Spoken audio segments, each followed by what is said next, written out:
This conference will now be recorded. This is an informational session tonight about waiver training that's coming up on Saturday. Some real basics about the training, and then I wanted to give a little bit of an update on the stats around opioid overdoses and the opioid problem in Houston during this pandemic. And so the waiver training is this coming Saturday. We'll start at 8, we'll finish at noon. And this is the first 4 hours of the 8-hour training if you're an MD or DO, the first 4 of 24-hour training if you're a PA or nurse practitioner. It's free. And then after completing the 4-hour training on Saturday, you will be eligible to take a 4-hour, if you're an MD or DO training online, and a 20-hour online training if you're an NP or a PA. That's all free. After you complete the online portion of the training for MDs and DOs, you earn 4 CME credits for the total training.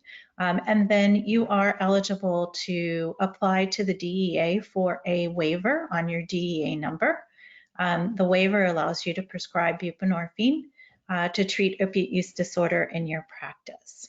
And we will go into much detail about treating opiate use disorder in practice, about the waiver, etc., at the training on Saturday. So that's a brief overview of the training.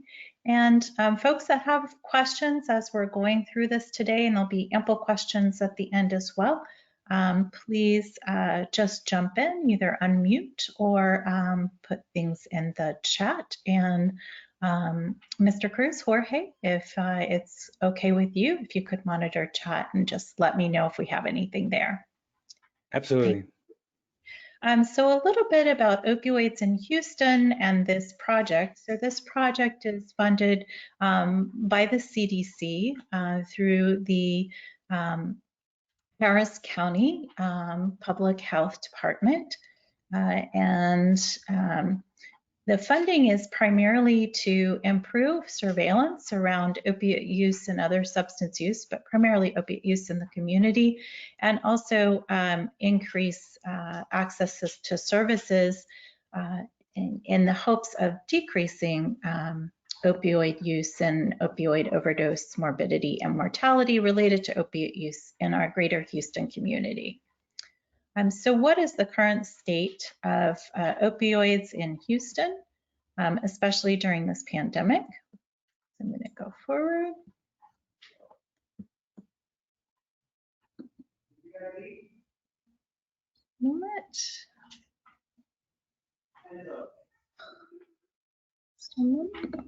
So it's not, there we go. Thanks for advancing. For some reason, it's not advancing on my end. So this is UT Health Science Center data that's shown that every 32 hours, there's an opioid-related death in Texas. And we here in Houston experience 15 to 100 reports of opiate overdose per month. And about 1 in 3 to 1 in 4 of those ends up being a fatality, unfortunately. Okay. So we have seen an increase in overdoses. A couple other grant-funded programs in the area. These are both SAMHSA grant-funded, Frontlines and Heroes. We get data from Houston Fire Department, their telemetry and call reports about opioid overdoses, and I'll show you that data in a moment, but they are increasing throughout Houston. This is that data. So you can see year over year, you see the 2018 full year data, 2019 full year data. So we were already trending up. We don't have full year data in 2020 as yet, but we do have data through the first 2 quarters, and we're waiting on the 3rd quarter data. And you can see that year over year, last year we saw a 10% and 18% increase in respective first and second quarters of the year 2019. In 2020, we had a 31% year-over-year increase. That was the start of the opioid epidemic going into the peak, we saw a 15% increase. So we are seeing numbers rise. And this is what we see happen when a pandemic and an epidemic collide. This is a national publication data looking at fentanyl death data through December 2019 or later, and include data across the Western US. And Western US they defined as west of the Mississippi. Harris County was one of the counties reporting data into this study. All reported increased fentanyl deaths over the study period, and their collective contribution to national synthetic narcotics mortality increased over 300%, close to 400%, between 2017 to 2019. And so far, the available 2020 data shows a 63% growth in fentanyl mortality over 2019 data, and we already saw a pretty large increase from 2017 to 2019. And fentanyl involvement in heroin, stimulant, and prescription pill deaths has substantially grown.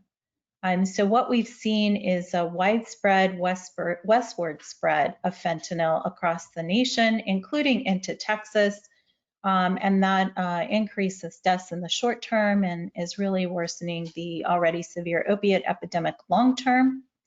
And there were some recommendations for considerations about what to do about this in the paper as well, including increasing the standard dose of naloxone, which may not be potent enough for a fentanyl overdose, improving coverage of addiction treatment, and including access to treatment is a big factor.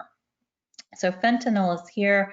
We are anecdotally seeing reports of increased fentanyl in seized drug buys by the Houston Police Department across substances. So fentanyl found in methamphetamine and cocaine and just about any street product out there, which is really scary.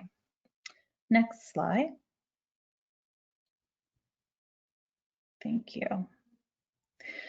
This is a look at some national CDC data, and you can see that Texas has not seen the worst percent change in drug overdoses in this 12-month period. And again, this captures the very early part of the opiate epidemic, so it was from April 2019 to April 2020. But you can see we're not in the best position either. We're not in the light blue.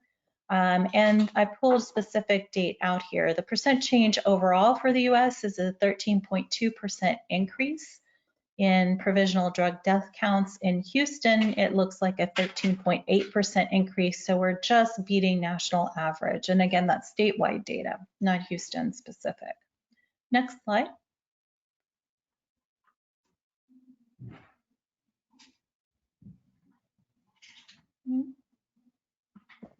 I'm having issues switching to the next slide. Sure. So my apologies. That's okay. I am too.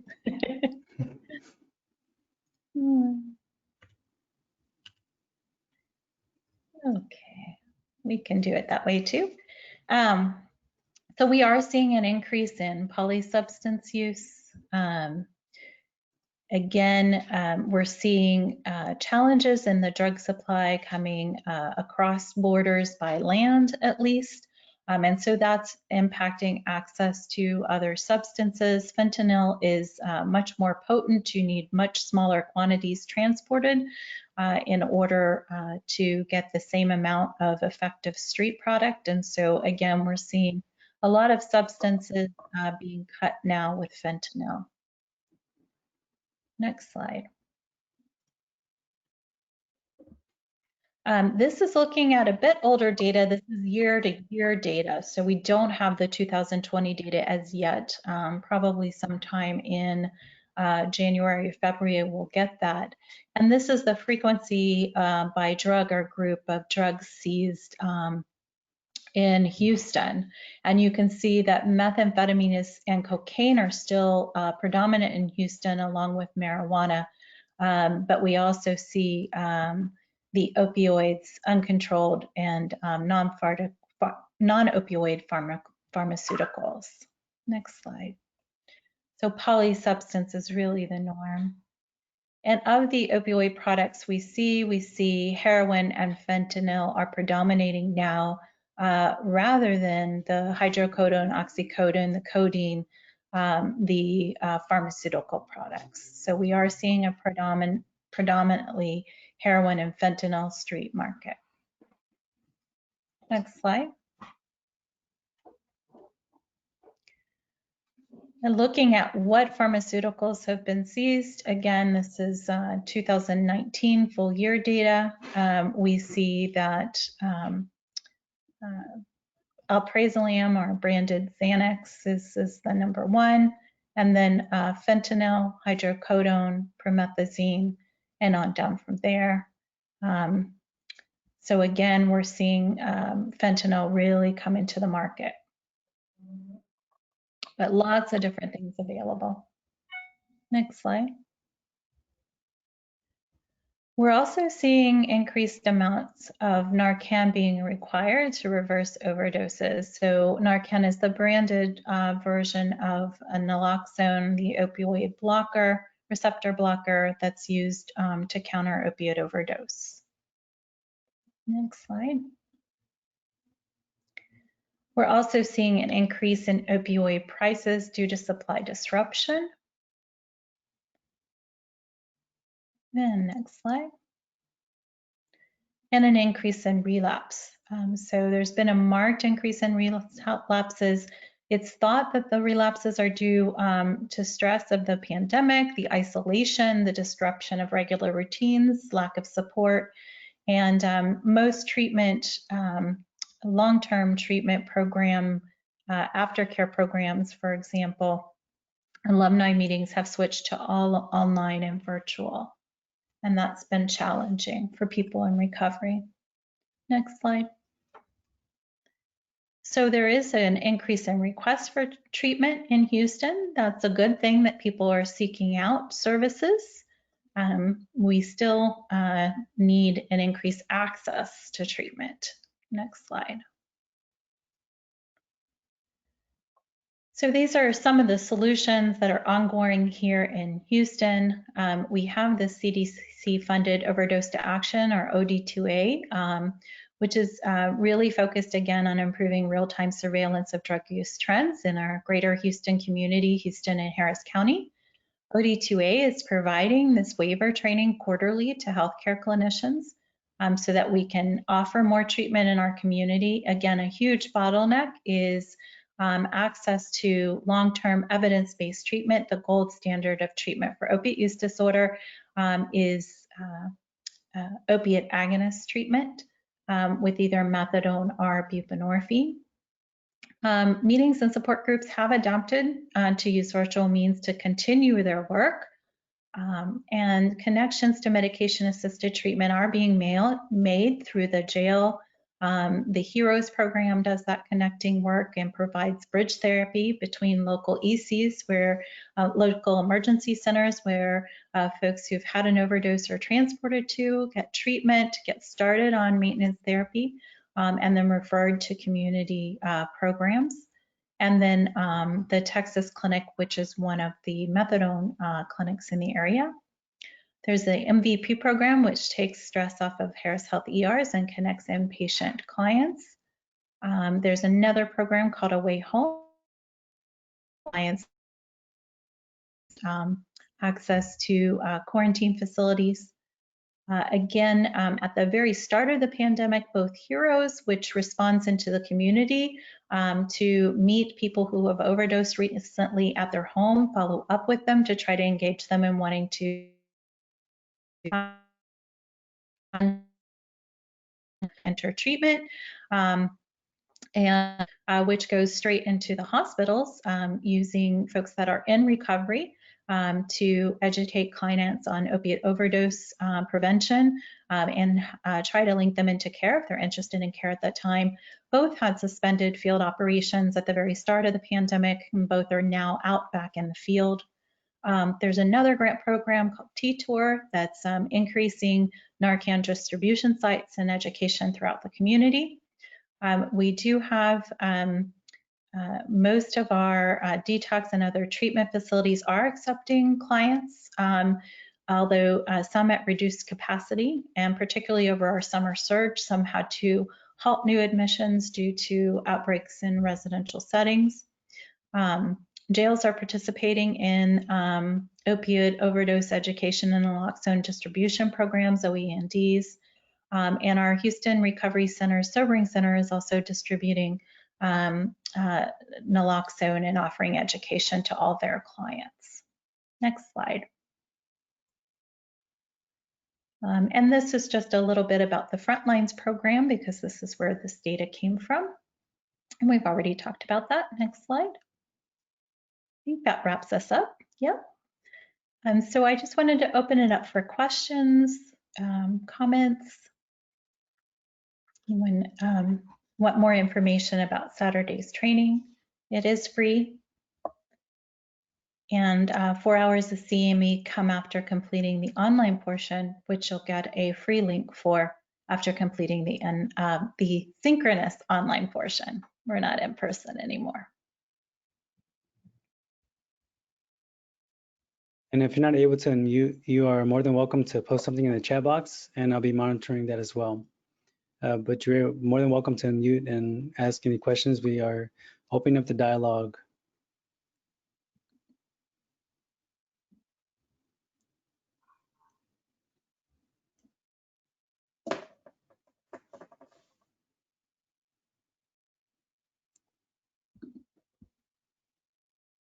I think maybe we could, bring up some kind of common questions that do come up.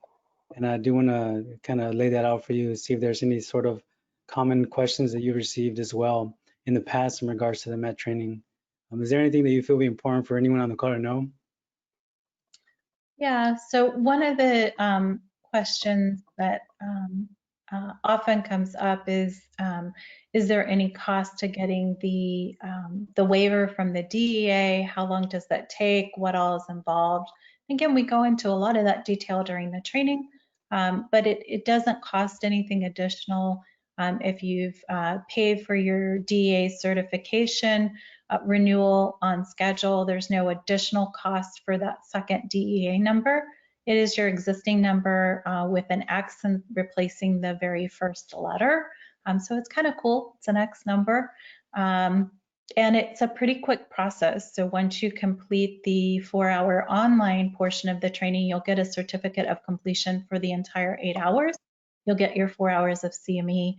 And then it's about a 2 to 5 minute process to enter all the information requested on the DEA website. You do it right on the web, and you usually get a response within 3 to 4 weeks at most. So they're pretty quick with the turnaround on that as well. So my next question, this is something that I've been receiving via email because I've been receiving a lot of interest from people who are out of state and interested in being involved with the MET training. Is this something that they could still be involved even though they're out of state, or what are the steps they can take to have the MET training in their state? Yeah, so they can go to the pcss.net website. Let me make sure of that address real quickly. PCSS training, and I'll get that for you in chat. PCSSnow.org. And I can put that in the chat as well. PCSSnow.org. And they actually list out the different training opportunities available around the country. This training is funded by the CDC grant to the greater Houston area. So it's focused on training providers that provide clinical services clinically in the greater Houston area, because part of the mandate of this is to increase our access to care for our citizens and community members within the greater Houston area who have an opiate use disorder. Awesome, and thank you. I do want to reiterate that the training is Saturday, December 12th at 8 a.m. And if you haven't already registered, I'm going to also post a link here in the chat box. So if someone you know is also interested in signing up for this in the Harris County area, we definitely encourage you to share this with your colleagues. And I posted that link as well here in the chat box.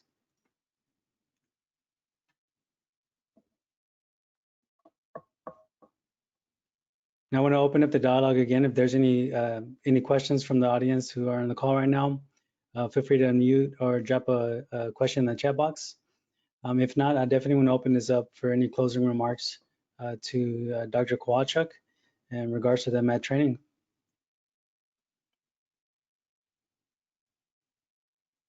So I don't hear any more questions or comments, and I don't see anything else in chat. So I'll just go to closing comments. And obviously, there's a really great need for treatment and more clinicians to get involved with treating patients with opiate use disorder in their practices.